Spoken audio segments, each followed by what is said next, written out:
Well, good morning and welcome to the show. Jeff Beals here at your service from NAI NP Dodge Commercial Real Estate Company. That's Omaha's premier commercial real estate company, serving this area since 1855. Well over 160 years and still going very, very strong. We're also brought to you by D&M Roofing, the area's top-notch commercial and residential roofing contractor. What a great time of year this is. The holiday season is getting underway, but yet Omaha is still growing and developing. So much for us to talk about today. But without any further ado, it's time to bring on my co-host and good friend. You know him, the legendary real estate deal-making machine himself, Trenton Magid. Good morning, everyone. Morning, Jeff. It's good to see and hear you. So has it been a good week? Absolutely. Congratulations. Crisp and Green has their second location teed up at 3021 North 204th Street in Elkhorn. It was a former bank building. It was a CPA office, and that'll be check out Crisp and Green, ANDgreen.com, and it is salads, bowls, smoothies, all kinds of stuff. So you're saying that's their second location. Where's their first location? First location is getting built out right now at 80th and Dodge over there, kind of where that by Jams, just west of Jams. By Jimmy's Egg? Yep, in that building next door. So Crisp and Green, it's out of Minneapolis, right? Yep. Chain of high-quality health food. You'll see a number of them in Omaha coming next few months. The one you just mentioned, that will be the second location. You said the address, but what's it near? I can't picture it. By Dairy Chef, and it's north of Dodge, south of Maple. Okay, all right, good. Well, that'll be a good one. That's nice breaking restaurant news right here. And then, of course, we also want to remind everyone to get out to Nebraska Crossing Interstate 80, Highway 31, because it's a great place. I mean, there's so many retailers there that you'll only find at Nebraska Crossing. And get a load of this in a few weeks on November 27th. That's Thanksgiving weekend. Do we call it Black Saturday? There's Black Friday. Do we call it Black Saturday? We can call it whatever you want. All right. On Black Saturday, Trenton and I will be at the new Reebok store, which opens just a few days before that. So we'll do one of those live remotes. It's going to be crazy out there that weekend. Yeah, it would be fun. It's always nice when people come out and say hi when we do those live remote programs. But also, don't forget, okay, so the whole Black Friday weekend and the Christmas shopping season is coming up very, very soon. And you want to make sure, if you haven't already, to get your Nebraska Crossing Fast Cash app. Basically, if you've got that, you get 15% back cash on all of your purchases at any of the 70 retailers at Nebraska Crossing. You can use it to buy anything else at any of the other retailers. So it's a heck of a deal, and it's super easy to use. Just go to your Next app, your Nebraska Crossing app, and you can make that happen right there. Shall we go into the news? Absolutely. People have been waiting all week for this. It is the development news of the week, brought to you by Eagle Mortgage, eaglemortgagecompany.com. They know mortgages, FHA, VA, and of course, conventional loans. They're all available there. Their loan officers will sit with you, talk with you, consult with you, and really guide you through the process. And get started. A lot of people, I mentioned this last week, but I got to say it again. A lot of people hesitate with the whole home buying thing because they say, it's the holiday season, New Year starting here pretty soon. Hogwash. It does not slow down anymore. It just keeps going. There's signs up, sold signs, there's for sale signs.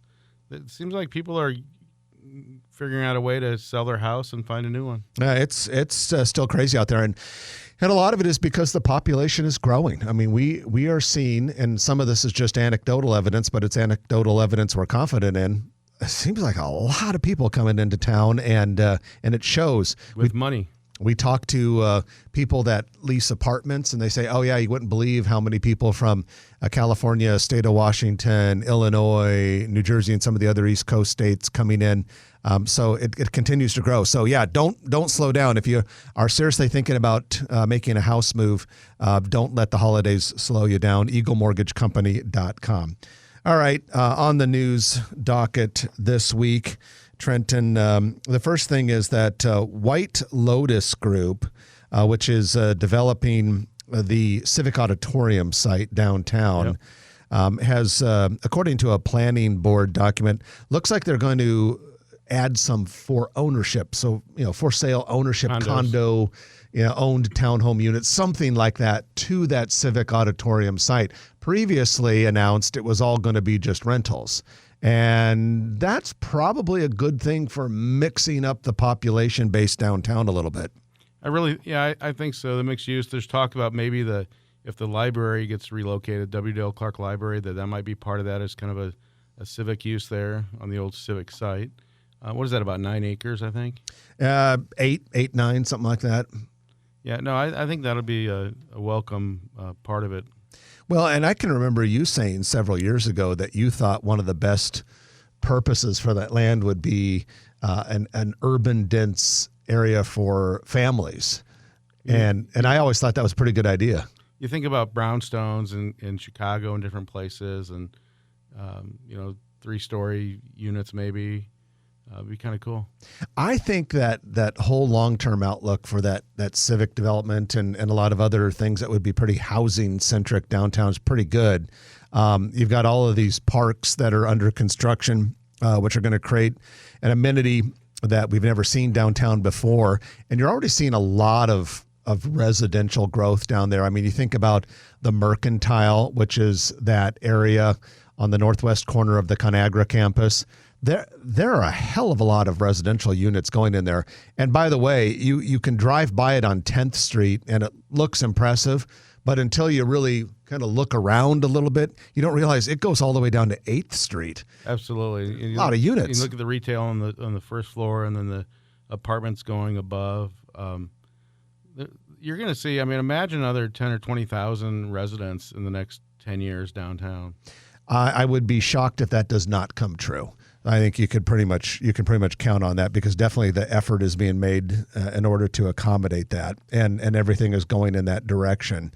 So CoStar, which provides a lot of real estate data here in Omaha and around the world, they always give us a little real estate update every week. And so this week they share with us that the U.S. restaurant industry has demonstrated a big appetite. See what I did there? Yep. For initial public offerings this year. And these could really feed the national real estate market. Kind of give you an idea, Panera Brands has joined a half dozen chains in 2021 that have filed documents with the SEC to go public. And the activity follows a year when the pandemic landed quite a blow to the restaurant industry, as we have well documented here, that knocked out a lot of the weaker players. So these initial public offerings are expected to lead to restaurant chain expansions, with the companies wielding their brick and mortar with the companies widening their brick and mortar footprint. So it could be a real boost because, restaurants had a tough time. But that said, you and I and some of our brokers at NAINP Dodge this week had a conversation in which we said, hey, if you've got someone who's looking for a restaurant space right now that is turnkey and ready to go into, they're in a little short supply. Yeah, I need one, and I announced it last week as well. I got some calls, but I need 4,000 to 8,000 square feet for a full-service restaurant, existing restaurant spaces only at this point. But get a hold of me. If you know of a restaurant that maybe wants out, or you're a landlord or a tenant and you want out, give me a call. And I'll tell you what's in high demand is drive-through restaurant spaces. And the rental rates are at an all-time high as well. I've got some of those that would take out another restaurant. And believe it or not, who would have thought that we were talking about so much demand in full-service and drive-through restaurants over the last year and a half of what we've been through? When it comes to drive-through restaurants, I always say never underestimate lazy Americans' propensity to not get out of their automobiles. That's true. Those things are incredibly popular these days. Well, construction is progressing quite nicely on the Dahlman Rose townhomes. Get a load of this, 7th and Center Street. That's not an address you hear every day. No, it's down there. There are not a lot of places where you find single-digit street numbers in town. 7th and Center Street, South Side, real nice urban infill project, 36 townhomes putting in there. I drove by it about a week ago. looks really cool. And so, again, we were talking about infill and how you're going to see 10 to 20,000 more people living in downtown Omaha in the not too distant future. You're going to see thousands of more going into the urban core around downtown because of so many projects like this. Hip and cool. Here's another one. Construction has reached the 5th floor of a future 6-story apartment building on the northwest corner of 38th and Leavenworth near UNMC. The bottom 2 floors of this building will be used for indoor parking. It might have a little bit of commercial space or something like that, but this is nearly a $30 million project, 172 units. Bring it on. Taking advantage of all of that stuff going on in that fast-growing area. And then the Omaha Planning Board has recommended more than $8 million in tax increment financing for the Innovation Hub project. That's part of University of Nebraska Medical Center's Saddle Creek campus, their new west campus, the campus west of Saddle Creek. Plans call for the renovation of the long vacant Omaha steel castings plant. That's going to be pretty cool, kind of incubator space and grow businesses there and all their different patents and things like that. Unimed, which Who would have thought they would have kept that building? Yeah, and probably turn it into what will be one of the coolest buildings on the campus. But Unimed, which is the entity that takes the innovations and research at the Med Center and patents and commercializes it, they'll be in there. They're even going to have a food court in that building. They got the room. They're talking my language when they talk about food courts. So plans call for another Orbit, Omaha Rapid Bus Transit Station at 8th and Farnham Street. So this would be down right where Heartland of America starts and where the aforementioned building on the ConAgra campus is under construction. Okay. I think it makes a lot of sense because there'll be a lot of people living there right there on that site. You've got some jobs. Bring them back to the river. Yeah, ConAgra still has, a couple thousand people working down there on that campus, I believe. And then the park should be quite the amenity. But if you're familiar with Orbit at all, this is where it turns around. So it's the eastern terminus. Right now, the easternmost stops are 10th and Dodge and about 10th and Capitol. But so it takes, and that's actually not Dodge, it's actually Douglas. So it takes Douglas eastbound, then it goes down to 8th Street, loops around the Greenhouse Apartments, then comes over on in that area over there to the 10th and Capitol area. But at any rate, I keep saying Capitol, I mean Dodge.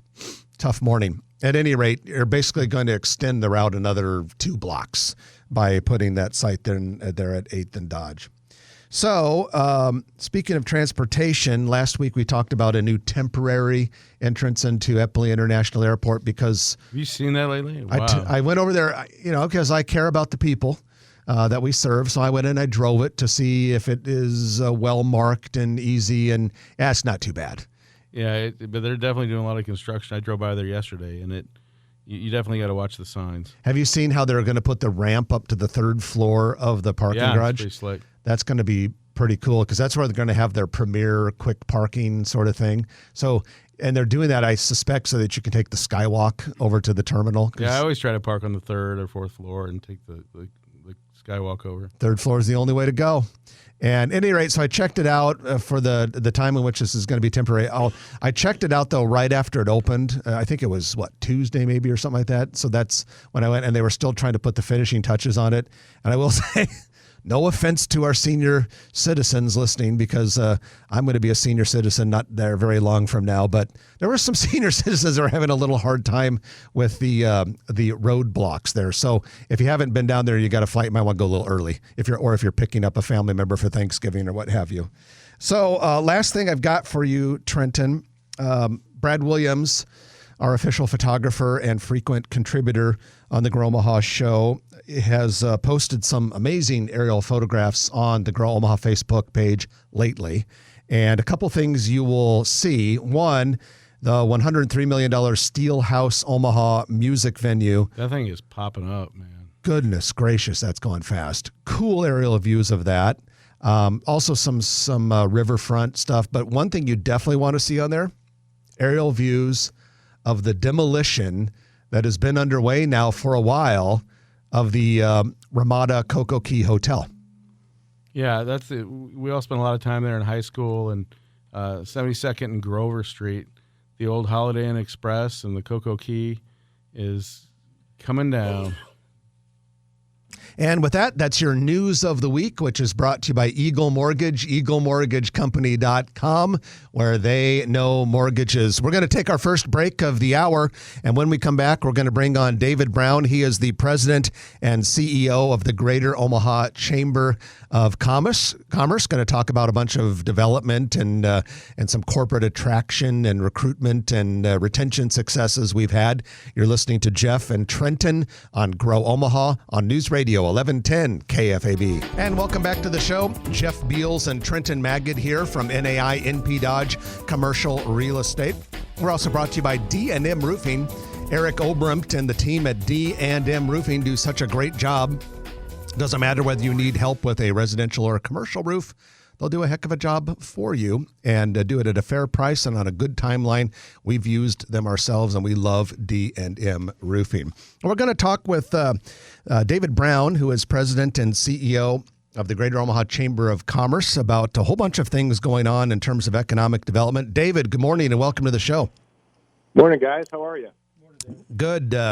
Exciting times here in Omaha. When you look across the landscape, you see a lot of construction cranes. Yeah, that's the best thing Chamber guys like to see, construction cranes everywhere. So speaking of that, one of the things we always like to touch upon first when we talk to you are the economic development results from the third quarter. And before we get into the numbers, there were a couple of projects that came out or were announced in the third quarter, and I'll have you kind of give us a little overview of both of those if you don't mind. The first one is the Amazon Sortation Center in Council Bluffs. Yeah, that's a big project. You know, Amazon announced a huge distribution center about a year ago, but their whole system depends upon being able to send material products purchases from the large warehouse to smaller sortation centers around the region. And so they're building one of those in Council Bluffs on the Veterans Memorial Highway and South 24th Street. It's going to be about 270,000 square feet and about 500 jobs created there. So this Amazon impact on the region just continues to grow. And this is on top of another one on 72nd and State that if you drove by there, that's already pretty much up. Yes, and of course there's the large facility that they're building, which is it's just a huge facility, which they're doing those around the country. But I think we're going to keep seeing more and more growth by Amazon here. We're in the center of the country, which is one of those things, of course, that's we've always known that we'd be a great spot for logistics centers like this. So I think we're going to keep seeing more impact of the ability to get to anywhere in the country pretty efficiently from here. And then also you've got the Novozymes expansion in Blair to their existing biocampus. Yeah, this is a really big project. So, and it's kind of going under the radar somehow or another because it's only $316 million. That's it. That's nothing for you. Crazy, but we're so used to these billion-dollar investments around here that this one kind of get under the radar, and it really shouldn't have. They're going to add at least 50 jobs. We know it'll be bigger than that as they build this facility over the next 2 years, and this gets added to the few $100 million that they've already invested in that biocampus up by Cargill. And Novozymes has just been this great employer since they invested here, and this is just going to continue their ability to do both research and produce enzymes for a variety of different marketplaces. We're talking with David Brown, president and CEO of the Greater Omaha Chamber. David, in talking about Amazon just a moment ago, you mentioned that Omaha really benefits when it comes to a company like that because of our location in the middle of the country. And that brings up a related subject. During the pandemic, we heard things about repatriation of manufacturing, and we know there's been such a growth in the transportation and logistics industry. Given that, and given the middle of the country location, what are you and your economic development team seeing right now when it comes to manufacturing operations that are looking, or more transportation and logistics and warehousing operations, and has that increased from past years? Yeah, I think it has. Our backlog is loaded right now with a combination of manufacturing projects as well as distribution projects. And, I think there are a lot of companies that are thinking about doing construction of facilities, investment in facilities in this country rather than overseas, as a result of the supply chain challenges we've seen. So, we created a targeted task force looking particularly at med tech kinds of projects as a result of all of the challenges we found with supplies coming for the pandemic. And so we're seeing a lot of work on it, and we are targeting certain types of businesses in that area, too, to bring them to this area. What kind of capital investment are we looking at for the third quarter, the results? Third quarter was really good. We had about $403 million in capital investment that was announced in 11 projects, which is about 1,200 new and retained jobs in this region. But what's really incredible is that $400 million for the third quarter represents what the goals were for the year. So just in the third quarter alone, we blew past our $400 million goal. And for the year so far, we're looking at a little more than $1.3 billion in capital investments, which is really phenomenal. It has been a remarkable year with 1,800 new jobs for the entire year, and that's about $51 million worth of new payroll through the third quarter that we announced, and the annual goal for that's about $50 million. So we've blown past both the annual investment goal as well as the new payroll goal that we set for the year and the new jobs number we set for the year. So it has been a remarkable year so far in 2021. All right, we're talking with David Brown, President, CEO of the Greater Omaha Chamber. David, will ask you to stick around during the middle of the show break because we have a few other things we want to bring up with you in the next segment, if that's okay. Yeah, happy to do that. Thanks. Okay, great. Well, we'll come back right after this. We've got David Brown from the Chamber. We're going to talk to him about a few of his thoughts about downtown development with all of the parks and everything going on. And then we'll talk about some perhaps, what would you call them, maybe projects that they're trying to get started that will help with workforce development and future economic development. You're listening to Jeff and Trenton on Grow Omaha, brought to you by NAI, NP Dodge, and D&M Roofing. Back in a jiffy on News Radio 1110 KFAB. And welcome back to the show. Jeff Beals and Trenton Magid here. We are brought to you by D&M Roofing and NAI, NP Dodge. And this is our commercial real estate development spotlight, brought to you by Noddle Companies, noddlecompanies.com. They're based here in Omaha, doing developments all over the United States, but the ones we really care about are the ones right here. And in Omaha, they have projects that you may have heard of: Exarban Village, the Builders District downtown, Steel Ridge and Papillion, River's Edge and Council Bluffs, Village Point Medical Center in Village Point, and Trenton. They've got a new project also, 180th and West Dodge Road, the southwest corner. That's going to be a bunch of office and retail.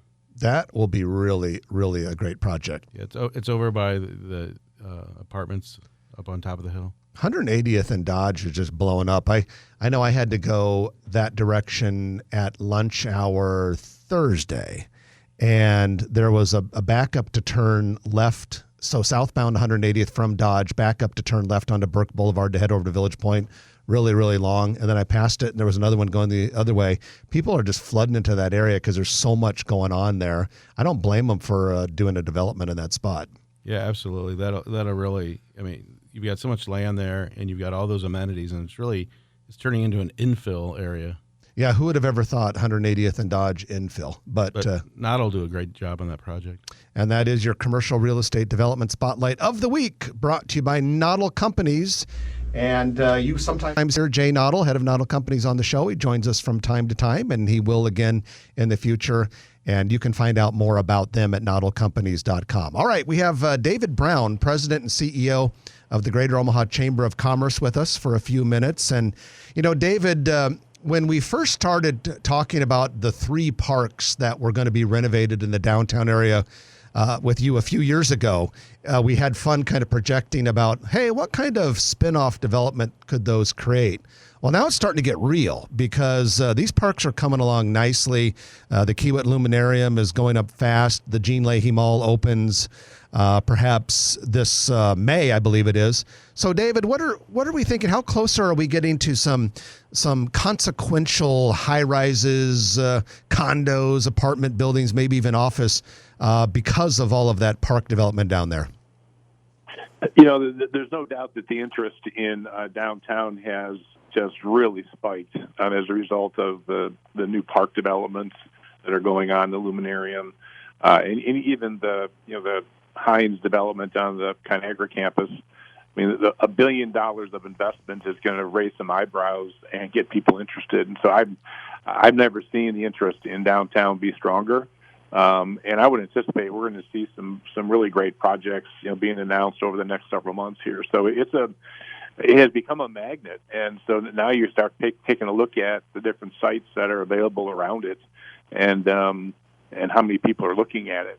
It's really going to be an intriguing process to see if this urban core work that we're doing, which kind of recognizes that the area from River's Edge development over in Council Bluffs all the way out to the Med Center, we're seeing just amazing amounts of interest in every piece of ground that's available, and we're seeing redevelopments occurring already from Help from the Med Center's project they're doing all the way back into downtown. So, there's going to be a lot of activity announced in that space over the next several months. Now, David, switching gears here, you testified on behalf of the statewide chamber partnership to make recommendations on the allocation of the American Rescue Plan Act funds. Yeah. Yep. Tell us about that. So, I can talk a bit about that. This is a huge opportunity for the state and for the city and the county to do something remarkable that, number one, responds to all the challenges that came through as a result of the pandemic. And obviously that's the first goal of these large funds, more than $1 billion coming into the state, more than $100 million at the city, and nearly $100 million at the county. And so the chambers all got together and said, if we're going to make recommendations, particularly to the state, let's take a look at some transformational kind of investments that the state could make as part of that, their distribution of that $1.2 billion. So we thought about, in this particular case, how could we build activities at the state level? And we had 4 key focuses in our recommendations.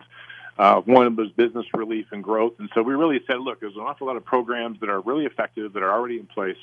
Let's just make sure that those have the funding they need to provide all the support that businesses need to continue growing through the rest of this pandemic and coming out the other side. But we really wanted to focus on workforce as well. I mean, we know that we've got the lowest unemployment rate in the country.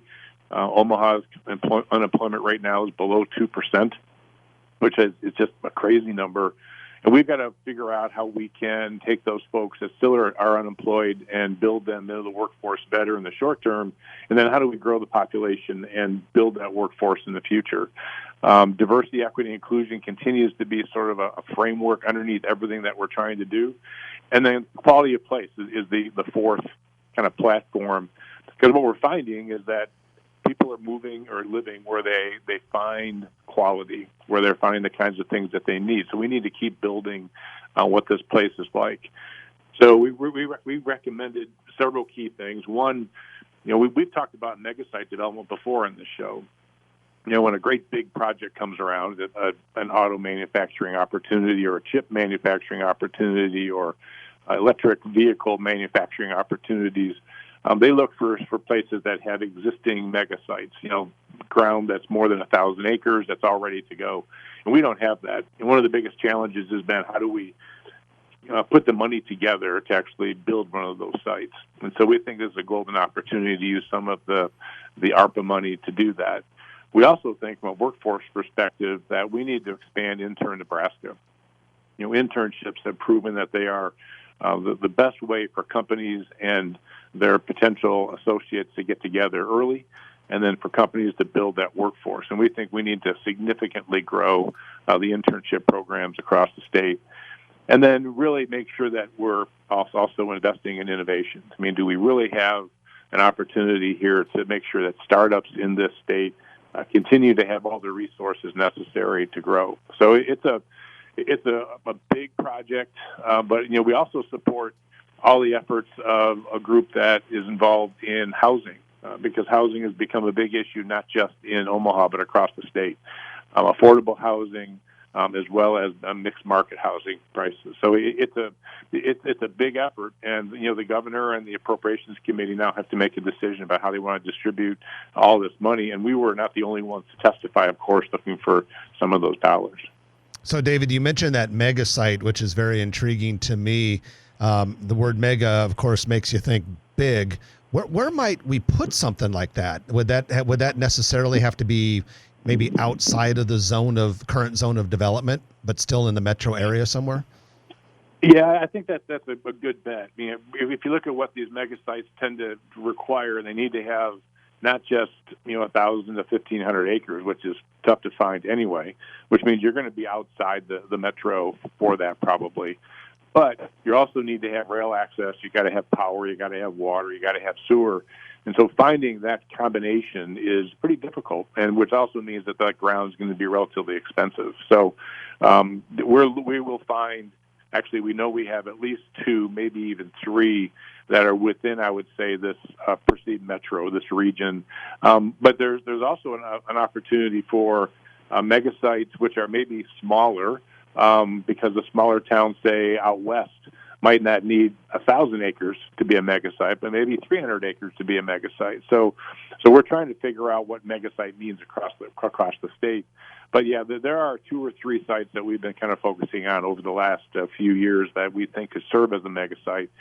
We just got to figure out a way to option them and pay for them. Mm-hmm. All right. Well, David, we really appreciate you joining us and bringing us up to speed with all of that, and continued success to you and your colleagues at the Chamber. Thanks, man. I appreciate it. Take care, guys. All right. Take care. We'll talk to you soon. That's David Brown, President and CEO of your Greater Omaha Chamber of Commerce. Going to take our final break of the hour. And when we come back, you know what's going to happen. The lightning round. Good stuff. Things that you're going to want to know for this weekend and beyond. So don't miss any of it. Lightning round brought to you by Turner Construction coming up right after this. You're listening to Jeff Beals and Trenton Magid on Grow Omaha, brought to you by D&M Roofing and NAI NP Dodge on News Radio 1110 KFAB. And welcome back to the show. Jeff Beals and Trenton Magid right here from NAI NP Dodge and D&M Roofing. And guess what? It's the lightning round brought to you by Turner Construction. The lightning round is when we go through a lot of things really fast, stuff that you are going to use as ammunition for your cocktail party. And we thank Turner Construction for bringing it to you. Do you know Turner Construction is the largest construction company in the entire United States of America? So. Based in New York City, but guess what? They are as Omaha gets around here, because they've hired Omaha people. They've become part of the community. They're working with the Omaha labor force. They're doing all sorts of projects, even small projects too. That's the thing about drives us nuts, because a lot of times people think, if you're talking about Turner Construction, it just has to be this massive construction project. Well, they can handle the biggest of the big, but they can handle small ones too, and they do a bunch of them. In fact, I drive around town and I see some retail build-outs right now with a Turner sign outside of it. So they're doing that as well. So we highly recommend them. We've had a great experience working with them. They truly care about the community. They care about their workers, and they're doing their best to improve Omaha's built environment. Turner Construction, sponsor of the Lightning Round. Wow, where do we begin? Let's start right here. Bring it on. Tanner's Bar and Grill, which has multiple locations, but we're specifically talking about the one at 173rd and West Center Road. They are going to add a sister restaurant to the south side of the space. It'll be attached, and it's going to be called Capri. Right along West Center Road, yeah. And there was an awning that said Capri, and I always wondered, what the heck does that mean? Yeah. But a nice Italian restaurant. Yeah, it's going to be, I stopped in and talked to the manager this week, and she said, hey, this is going to be good.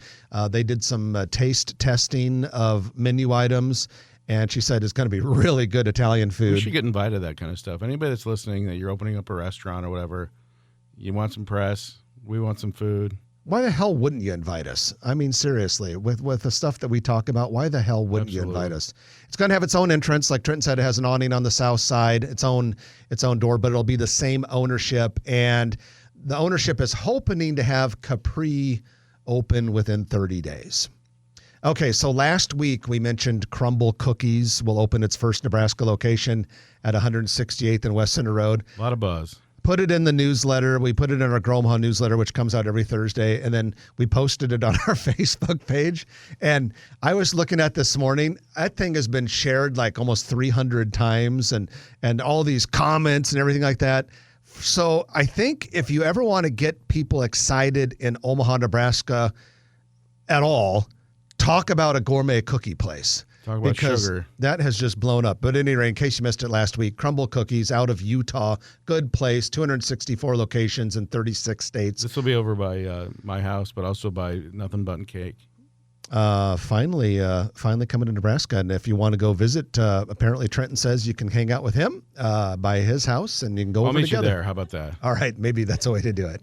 All right, let's talk a little more about restaurants. A loss for Midtown, but maybe not a permanent loss for Omaha. Let me explain. J. Coco, really good new American style cuisine, contemporary upscale restaurant at 5203 Leavenworth, closing December 31st. Too bad. Been there for 10 years. Darn good place. Great owner, operator, Jenny Coco, very popular. We went to high school with her, and she's just has... she got really close to, I think, getting a James Beard Award, and it really blew up social media when they announced the closing. So if you go to their website, though, there's information on the left side of the website that talks about all of this, and it clearly hints. If you can clearly hint about something, they clearly hint that a new location at a yet-to-be-disclosed spot could be in the works. So sad that it's going to go. And then we were talking with Roger Olson, KFAB's producer here. Do we think something else will take that spot? I'd be shocked if another restaurant didn't want to go, unless the ownership of the building has other plans for it. Absolutely. When you, just like we've been talking about on the show, if you've got existing kitchen and you've got a built-out restaurant, chances are it'll be another restaurant. Okay, 2 new retailers are coming to the old market. It's either Matilde or Matilda. It's spelled Matilde. So I'm just going to say Matilda. Matilda. It's an upscale flower shop that opened Thursday. I talked to the owner, called her this week. She seemed like a very cool person, very excited. She said it's been busy, that people have really embraced this floral flower shop in the old market. So check it out. The rendering, or not rendering, pre-opening photograph I saw of it looked really nice.